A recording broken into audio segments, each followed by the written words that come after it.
Hello, everyone. I'm Dana Perino, along with Kimberly Guilfoyle, Richard Fowler, Jesse Waters, and Greg Gutfeld. It's 5 o'clock in New York City, and this is The Five.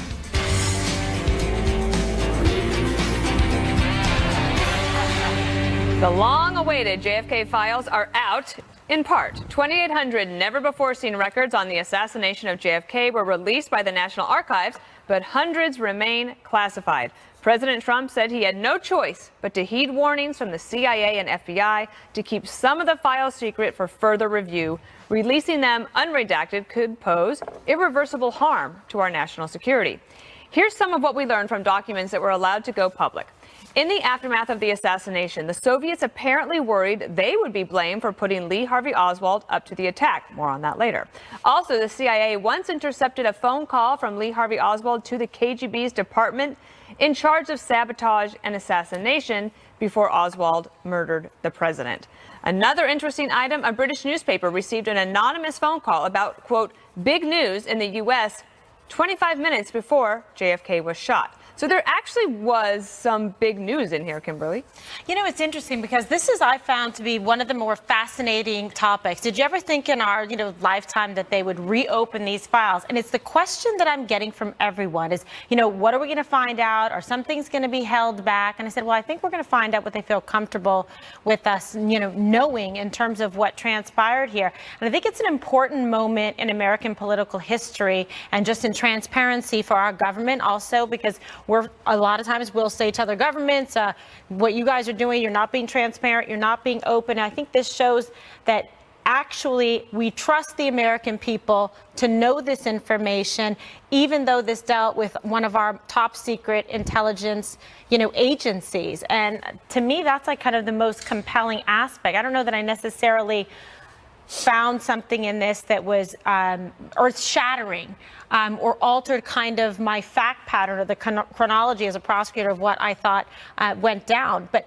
in that very sense, I think it's helpful because people were thinking there was a big conspiracy behind this and wondering what was going on and if our government was keeping secrets from us. You can't get away from the Russians, Greg. The Russians, they keep coming up. They're in every everywhere. In this show. You know what I love about the Russians? They have a department in charge of sabotage and assassination. They play the villain to a T. They'll put the sign up there and say, just go to the Department of Assassination and Sabotage. We have the cloaks over there, and the daggers are in the locker. Terrible. By the way, speaking of assassins, some of the best stuff here are the plots to kill Castro. This is the United States now. Contaminated skin diving suit, dusted with a deadly fungus inside. They were also going to booby trap what they called a spectacular seashell. So because Castro enjoyed diving, and they were going to put a shell that had bombs in it, but they couldn't find a large enough shell. Shiny object. I want this job. To sit around and come up with fantastic ideas, it's incredible. The only thing is that the problem with this, and I can see why some people are disappointed. It's like when you go to the carnival or a county fair and there's a sideshow and they go like, this is a bearded lady and you're really excited as a 10-year-old and it's just a guy in a dress. And it pulls off. Or they say they always say like it's a monster rabbit, but it's like a goat with rabbit ears. And it's like, so I felt like we got led on a little bit. But my last point, Rachel Maddow just hammered Trump over this last night, saying how they couldn't get it right. She's been carnival barking for 9 months over Russian collusion with Trump, and there's more meat on a cricket than that story. So it's like she's essentially going after President Trump for what she's been doing every night from 9 to 10. We're not clarifying a 60-year-old conspiracy theory. That's that's exactly what happens every night. Jesse. You've done a lot of research on this today, and I wonder what your biggest takeaway was. Well, we have a team of Waters World researchers going over this page by page, so I really don't want to speak until we know the final decision that we've come to. It is funny off of Rachel Maddow how, the left fantasizes about assassinating President Trump, and then when he doesn't release things that might actually help other countries assassinate him through the CIA documents, now she's mad. So I don't know what wait to a minute. make of that. That confused me. She never said that. No, isn't the left mad because Trump withheld some of the stuff because the CIA doesn't want any of their research and methodology? I was more confused. I was confused by the first part. When you see. I want to put like repellent up. No. Okay. I was going to I mean, I absolutely followed everything that you were Thank you, saying. Dana. You know, it goes over some people's heads here. Those are different documents exclusively obtained by Waters World. Yeah, we're going to be releasing those documents later on the Waters World show on 8 o'clock on Saturday. Yeah. Well, and the other thing big is seashells, big seashells. President Trump was asked by the CIA, Richard, to hold some of these documents back, but he has, in 6 months, it will be revisited again. So we will be able to hold all of this information and bring it back up. I don't understand. The Secret Service knew that he was going to do this, and they should have gotten their act together to release all the documents at one time. Meaning President Trump or Lee Harvey Oswald? No. I mean, no. See, that would be another Jesse's confused the whole table now.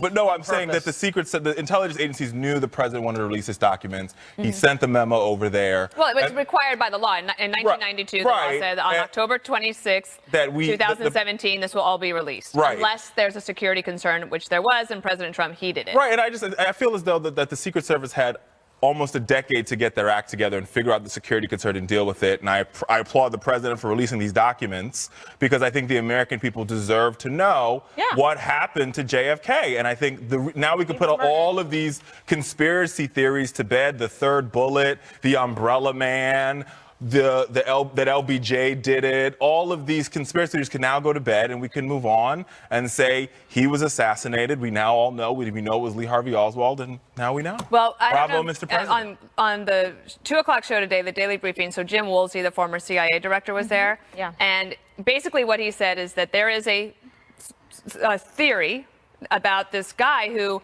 was a Romanian agent, and he defected to the United States, highest level guy. And he said that Khrushchev had wanted JFK assassinated. So there was a plan going forward, but then he called it off.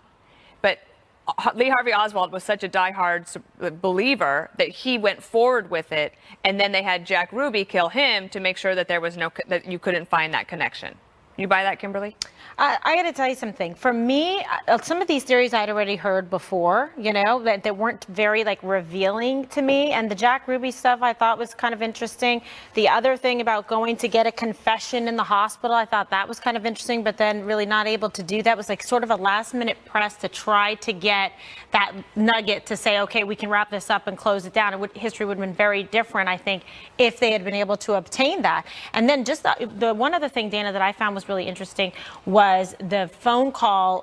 There was an intercept of a phone call connecting, like we talked about the Russians. I mean, they're everywhere, between Oswald, and then also a death threat against him. Those things were pretty interesting that I thought were new and kind of revealing. I thought that Woolsey was making a lot of sense. Greg, what do you think about this British newspaper getting a warning 25 minutes before the news broke? Sometimes I just think that is. You get a lot of chatter, I think, all the time, and you get that with terrorist attacks as well. So it may have just been a coincidence. I don't know who warned them. I don't know that part, but it's interesting when what you're getting is a look at what happens all the time, things that you don't know what's going on. When I go back to the Castro stuff, we were doing this too. We were planning to off, the head of a country because, because we didn't like him. And I look at this stuff and I go, this is really amazing. And we must be doing this now, or maybe we don't. But I wonder how many people have no idea what we're talking about, because, it's 50 some odd, what is it, 60, how many years, where are we now? 53 years ago? 50 something? Yes, 54. Yeah. 54, yeah. So many humans spend so much time in fictitious worlds, playing video games, that history is not as interesting. It does also show you how the intelligence community basically is looking through thousands of haystacks, and the chances of finding the needle are pretty slim. Mm-hmm. Well, I mean, I do think there is a Russian thread here, and the bombshell is... Pull the thread. Ready? If he's going to the embassy and tell us that the emperor has no Mexico, clothes. the Russian embassy, and he's meeting with these assassination squads or something like that. He also went to the Cuban embassy. And he's making calls, and he's speaking Russian, broken Russian. They got him on a wiretap. how is it not a conspiracy? And then you look at Hoover, the FBI director, making sure the public doesn't think it's a conspiracy because he wants to what? Make sure that there's not World War III? Because if everybody starts thinking the Russians were involved in a plot to assassinate the president of the United States, they're going to want to go to war. Well, and that might be why the national security community is still concerned about the release of all these documents. So true. That's all we got. The other thing to add to it is that the Warren Commission, which LBJ put on because people thought that he had done it, and they didn't even have any of these documents when they started their investigation. So it says that there was tension between the FBI and the CIA. So some things never change. All right, ahead. What does he know? The FBI informant cleared to tell all on the Uranium One deal allegedly has proof the Clintons engaged in quid pro quo with, guess who? The Russians. Details next. Well, this week we learned who paid for the infamous Russian dossier designed to harm President Trump's candidacy. The Clinton campaign and the Democratic National Committee. You'd think the chairman of the Clinton team and the head of the DNC at the time would remember funding a smear project like that. But all of a sudden, they've caught a bad case of amnesia. When did you learn the DNC and the Clinton campaign were behind the dossier? I wasn't aware of the arrangement at all. And then how could you have led the DNC and be in the dark about the dossier? I wasn't aware of the arrangement at all. Okay, so Dana, that sounds like somebody spent some time with a lawyer. Probably. And the thing is, it's not like they had been asked about this before. This story originally broke in January. Meaning that there was the dossier and that somewhere within the Democratic Party, they knew that there had been some payments, but it wasn't directly connected to the DNC or to the Hillary Clinton campaign. It was some sort of third-party thing. Well, now we know that actually was basically just money laundered through the law firm. And so they could have found out if they wanted to, but I think that you're right, that she's like, it's better not to know. Yeah. But it is pretty curious that nobody knows where $6 million is spent. I mean, they had that much money on the Hillary Clinton campaign that it didn't matter to them, like where this money was going. And they wanted to run the country. The other thing is that Fusion GPS, one of the reasons they pled the fifth is that they don't want to turn over their banking records. And Kim Strassel of the Wall Street Journal has a column about this today. She's been following it very closely. And I would take a look at that in particular because you have the bank records issue from Fusion GPS. You have this denial now from different entities who the New York Times is frustrated because they feel that they were lied to when they were asked about it before. And then in addition to all of that, you have campaign disclosure forms. And anything over a certain amount, I think it's like $200 or something like that, has to be listed. The reason you do it through a third party, like a law firm, which then denies it for several months, is because you don't want to have to disclose that you're doing something. Yeah, well, okay, so Greg, the problem is this looks very bad for them because they said, oh, I don't know what you're talking about. I have no idea about that. And I understand they don't want to have like a statement that incriminates them or have any prior inconsistent statements. But it just seems like this was definitely, they were trying to pull the wool over the eyes of the media and the American people. It does look bad, only if you're looking at it. Right. Are you looking at it? Well, the media, here you have the possibility that the DNC colluded with Russia with the FBI's blessing. That's the other piece to this. That's smelly. Yes, the MSNBC crew, though, is still doing stories on how bots influenced the election. I think this might be a little bit more important, and I'm wondering, will the networks, other than Fox News, start embracing the facts? Will CNN look at this and admit that this banana is a banana and Hillary has slipped on it? Or maybe it's an apple, like the apple in the Garden of Eden, and the DNC took a big bad bite of that evil apple, because that could be an apple, or it could be banana. I don't know. Anyway, it's almost as if Hillary deserves a nickname, something about being crooked. Okay, well, I've got one for you. Fruit of the loom, all that talk. Okay, apples, bananas. I was referencing the CNN commercial about apples and bananas. Would you like me to go through it again? No, you did it yesterday. We have time. It's Friday. It worked out. All right, so Jesse, you must be particularly enthralled, feel vindicated, and unbelievably intelligent, because this is what you've been saying all along. That's a great question, Kimberly. The answer is yes, I do. You needed a confidence boost, thank goodness. Podesta and Debbie Wasserman, they're either incompetent or they're liars. I believe they're both. So Wasserman also had no idea her IT guy was crooked.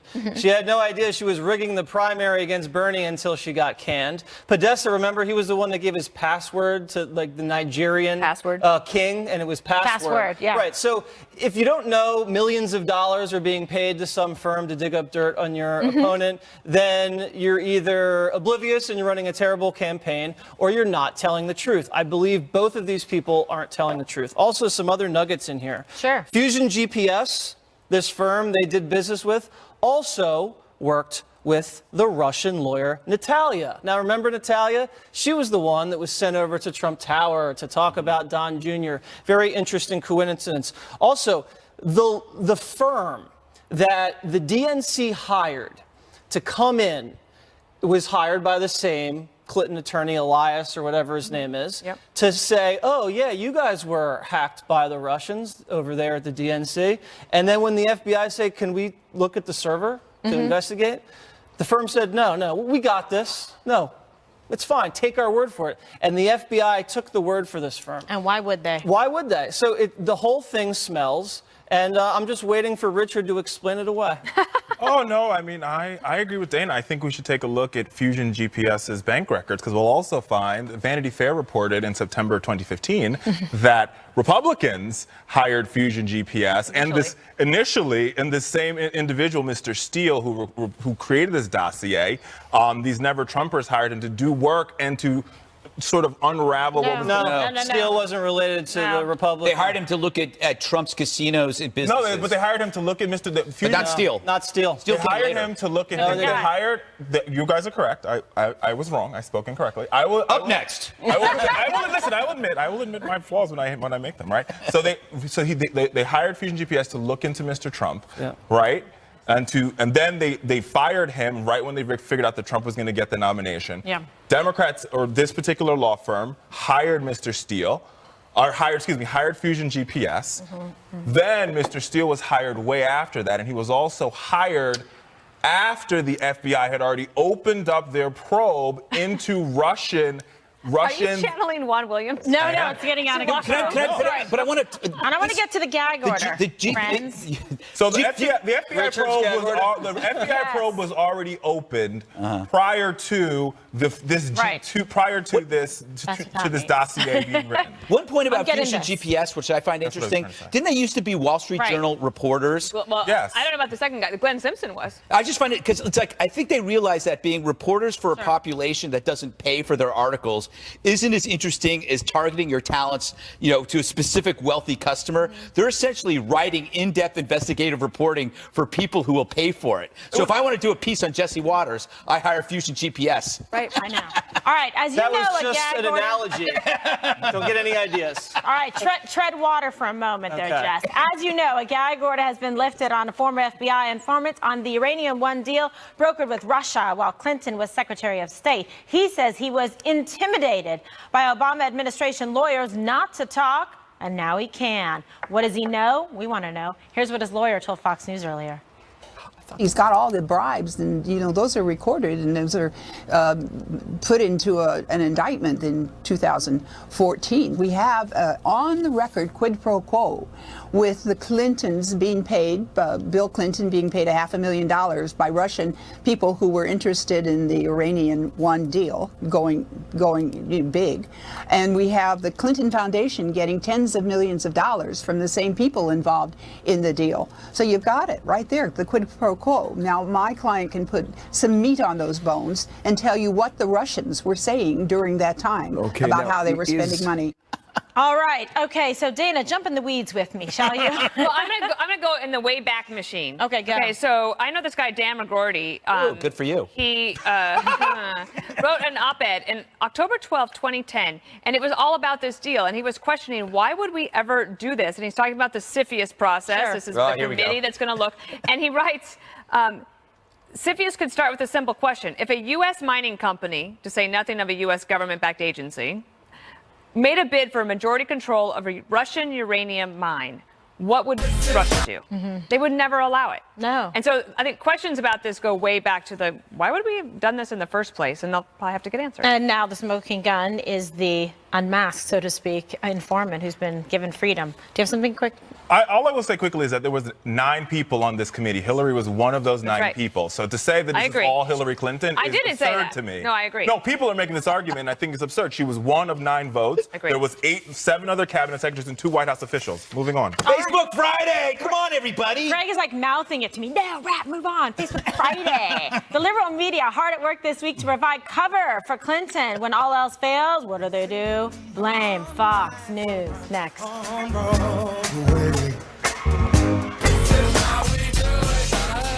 Democrats like me aren't happy with the attempts to take down Hillary Clinton and turn attention away from President Trump's Russia investigations. But is it really fair to blame Fox News for her dossiers and the Uranium One fiasco? These folks are.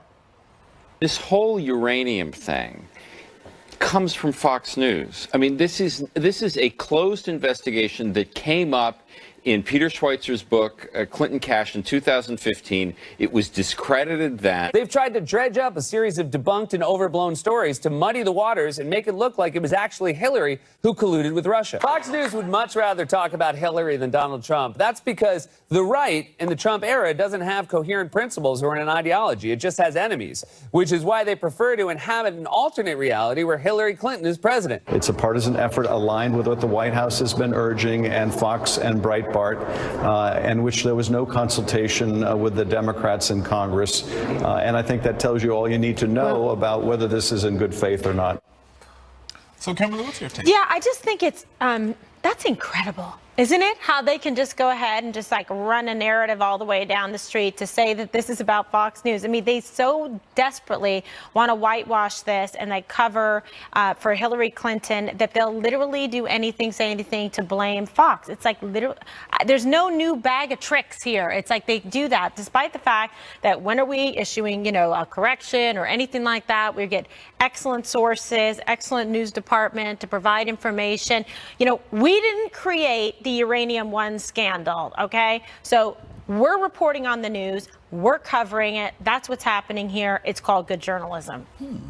Greg? Kimberly is dead wrong. They're right. FNC is behind the uranium story. In fact, under the newsroom, Lou Dobbs has been running a sub-level uranium mine, which helps him pay for the rare lemur saliva he injects into William Devane to keep him eternally young. The heck? Oh, wow, what a freak. I don't know how you come up with this stuff. By the way, what was that, the kid, Seth Young, whatever his name is, Seth Meyers?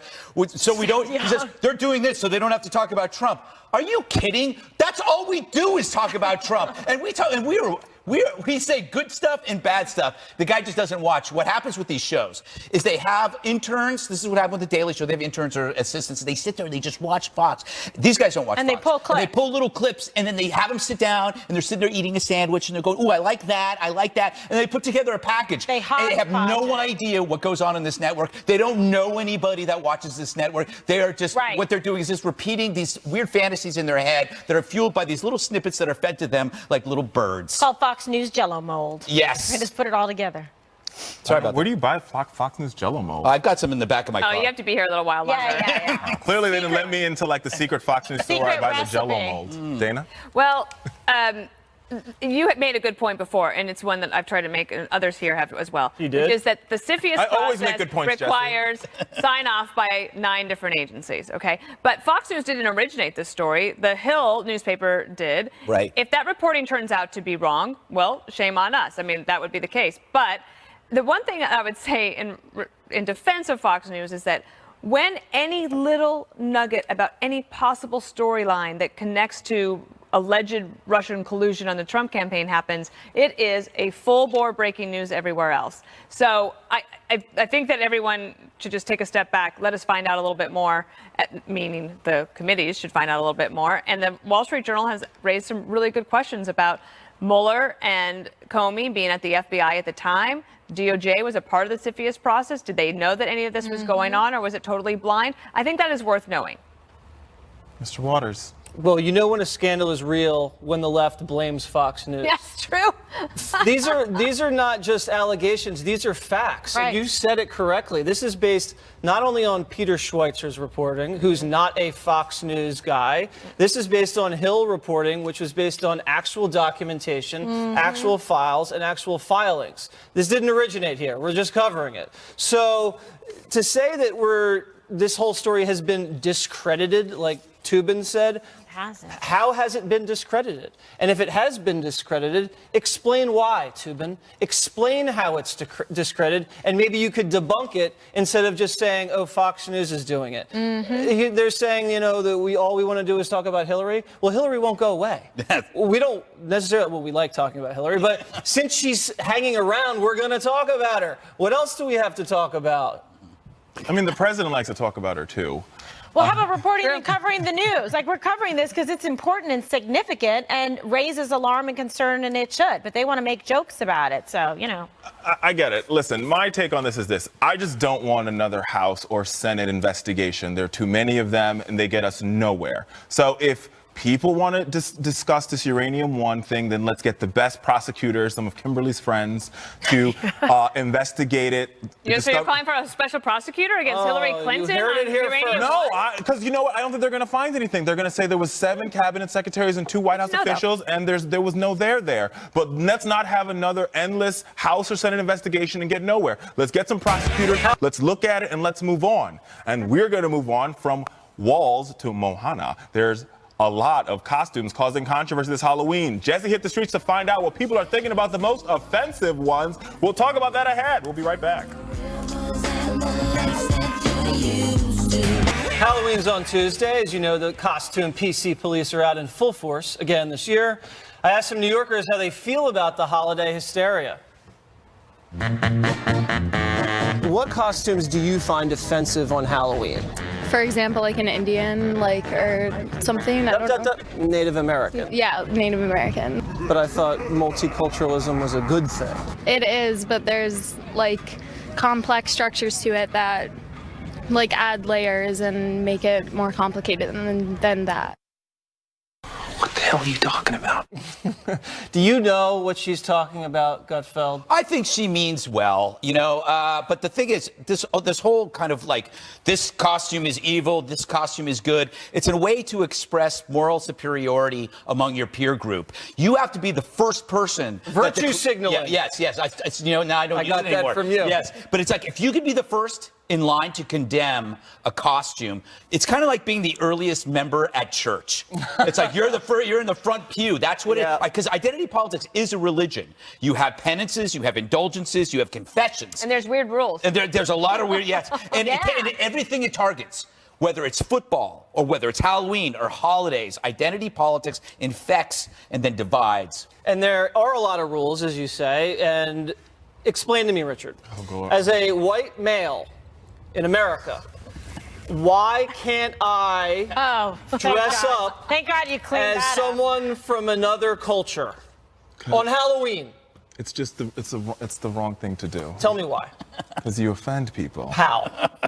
Jesse, we have this segment is 3 minutes. I just want to know. After the show is over, we can have a glass of whiskey, and I will tell you why it's whiskey. The wrong what kind of whiskey though? Better not be Irish. Bourbon. Okay, as long as. But I will just. Would you like to take a stab at it? No, I will just give you a list of costumes that you shouldn't wear. How about that? Go for it. No blackface. Obviously, Richard. Good. I'm glad we're there. Right? What do you think this is? No indigenous people outfit. No mimicking of indigenous people. So you can't dress up as a Native American. Correct. No indigenous people. That would be the same thing. Could a Native American dress up as me? No. I would like to see that. Why? No. I wouldn't. I think that would. It would be a boring costume. So is that culturally appropriating me? I actually think that would be. I think that'd be offensive. Honestly. Who you think I would be offended if a Native American dressed up as Jesse Waters on Fox News for Halloween? I think you would actually get You're taking offense for me.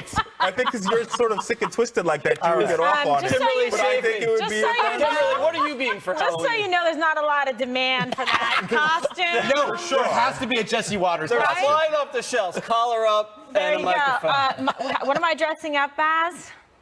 Well, Jessica Rabbit. Oh, Rabbits don't That get is not offended. offensive. Is that bad? Is that Richard? Like What red do hair you think? I'm not like. Why am I? PETA might not Are like that. rabbits Like, offended? am I supposed to be like the PC police here? I'm just saying, just Yes, don't Richard. do blackface. I think the best costumes are the ones that, well, as I always understood, the ones that make you go, oh my gosh, I can't believe they Yeah. actually did that. They're Like supposed what? to be a little shocking. Well, like whatever it is that's offending people. Like That was Colin kind of the Kaepernick. point. Are you going to Gutfeld, be something in if the parade? Gutfeld was Colin Kaepernick, threw an afro on, Don't threw pull his me. jersey Do on, not pull me and into your kneeled weird for little his world. candy. No. I'm going as Tucker Melt. Carlson. I'm going. So what I do is I ring the doorbell. Or I ring the Tucker. doorbell and I go. Then they take a wide shot. Okay, no, now you're on. And then You're it's on. like, then I just go. No, you're on. Then I just stare at him like this. And then for about a minute, and then I go, Like looking thanks for coming on the confused. show. Thanks for coming on the show. Yeah, do the got it. alien astonishment face. All right, Yeah, it's- next, Facebook Friday. Thank Don't go away. goodness. Yes. Is that your Facebook mom? Friday. Your question. Is that your phone? That was Richard's. All right. It was not. It was First question. Fake news. Oh my, This that is fake news. Halloween America. edition, you silly people. This is from Marie H. Go to with you, Kimberly. For October, what's your favorite horror movie and why? No, it says or show, and you didn't read the rest of it. Fine, it's no problem. So here's the Yes. issue for you. I absolutely cannot watch any horror film, scary movie. I am traumatized from a slumber party in 7th grade where I had to Me see like too. Carrie. yeah, was the one. Carrie, for the Freddy That was Krueger, a comedy. Friday the 13th, all of that. That's Terrifying. Stephen King's best adaptation was Carrie, I thought. Amazing. I saw it. Did you see that? No, I haven't seen it. Good? It's pretty good. Yeah? But mine is Nightmare on Elm Street. Definitely. I was that for Halloween what for I a number said. of years. How offensive. Richard? Saw. Oh, yeah, Saw was... Oh my But my God, problem is I scary. can't watch horror movies in movie theaters because I'm the person that talks. I'm like, you stupid, run, girl, run! Yeah, you can't go You to my movie theater. stupid! Dana, what do you... I'm with her. You're with her? That's a terrible Oh, movie. no. Yeah, she's with That movie bombed. No, she means she's with the K to the G. Yeah, my parents I didn't know. let me watch scary movies, and so now I'm terrified. Me, obviously, Love Actually. Probably the scariest movie ever put to film. You can't. A lot of people, they just throw up. I was in a theater once, and people were just vomiting while watching Love Actually. Yes, they actually banned it in 14 countries.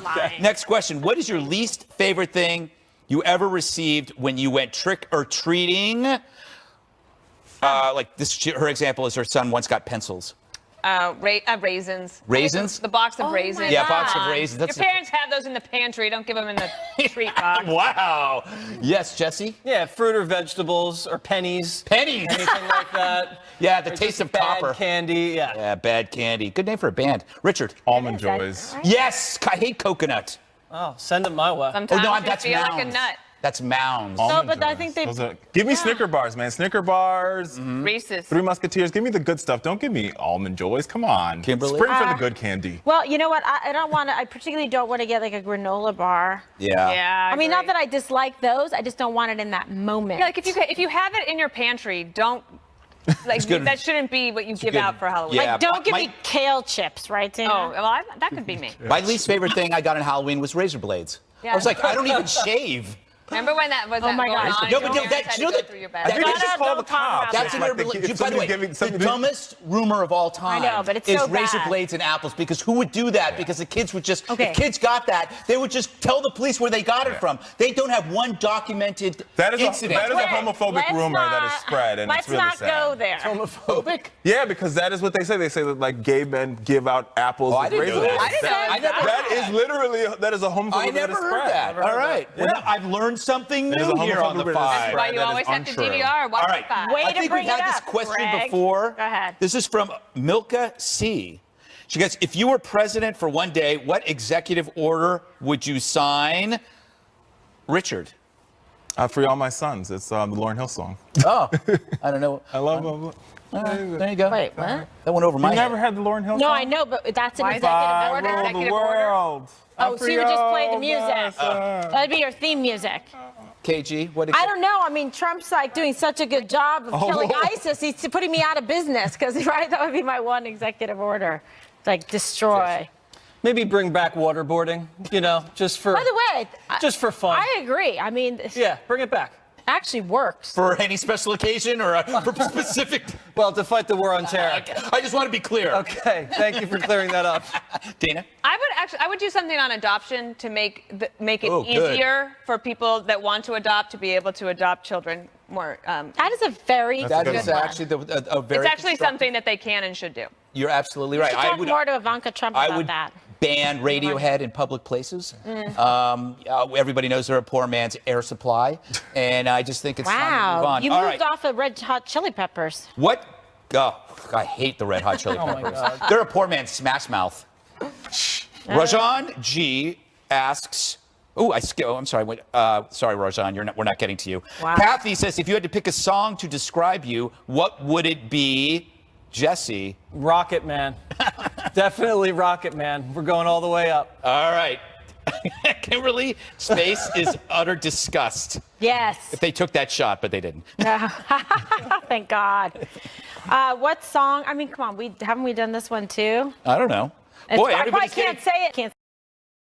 Oh, no, go to Dana. I can't think of the song. It's about a dog. Oh. It's a country music song. Shannon? That doesn't narrow it down. Oh, I got it. Remember Shannon? What the about dog? your Girl Crush song you told me you like? You sent me. Oh, that's a good song. What other dog songs are there? Shannon, that was the dog that went away. Didn't come back. Billy Curlington has a song about a dog, I believe.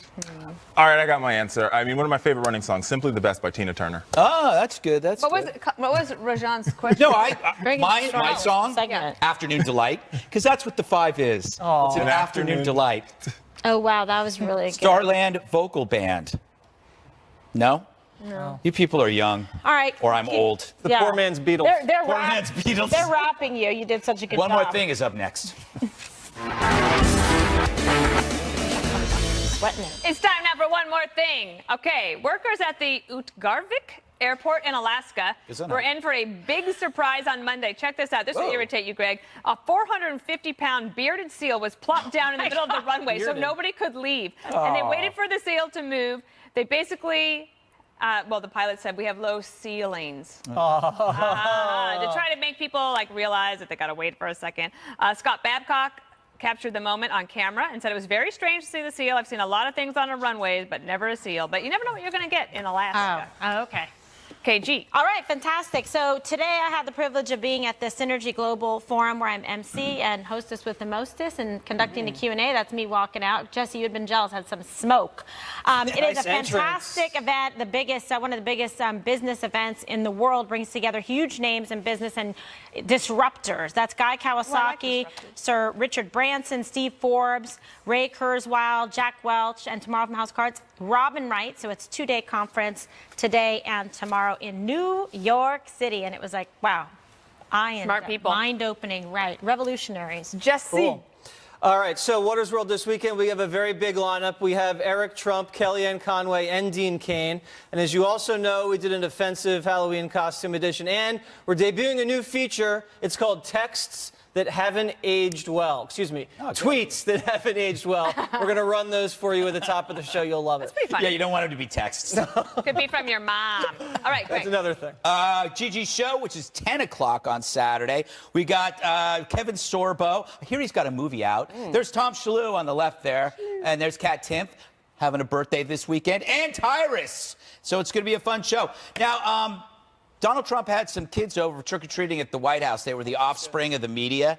And I love this because even with the children Donald Trump couldn't help but rip the media, their parents, to the children's faces. It's enjoyable. I cannot believe the media produced such beautiful children. Oh, you're going to grow up to be like your parents? Don't answer. That can only get me in trouble, that question. So how does the press treat you? I'll bet you get treated better by the press than anybody in the world, right? You did a good job. Thank you. You did a good job. Here you did a good job. That's awesome. By the way, if you noticed, there was my favorite costume of all time in the back there. A unicorn. There she is. It's a unicorn. My God, look at how cute. Don't you think that's so funny? I think that's a fun little event. It's white. President Trump is the most entertaining politician I think we've ever had. That was hilarious. Real. Entertaining. Yeah. And today when we talked about one of the things that one of the guys had said was that Donald Trump was one of the biggest disruptors that we've seen in the past, and that kind of volatility brings about change and can be good. I'm a disruptor. Every day, which is why it works here. That's why I go to the doctor. Amen, the producer's saying in the ear. All right, Richard. Well, this past week was my mother's birthday. So happy birthday. Happy birthday to my There mom. she There's is. Mama Dukes, Pauline. It was her birthday. And so I thought that I would give some advice, and my mom's a single mother, so I thought I would give advice to single mothers. So Fowler's advice for single mothers, especially those raising boys. Okay. This is going to be a tough one. It took me a long time to write this. So first, I want to tell you that it is okay. You are doing way, way, way better than you think you are. And I want to say to you that they're listening. We are listening. It might not seem like it because we're distracted with the cell phone, the Xbox, the PlayStation, the TV, but we hear you.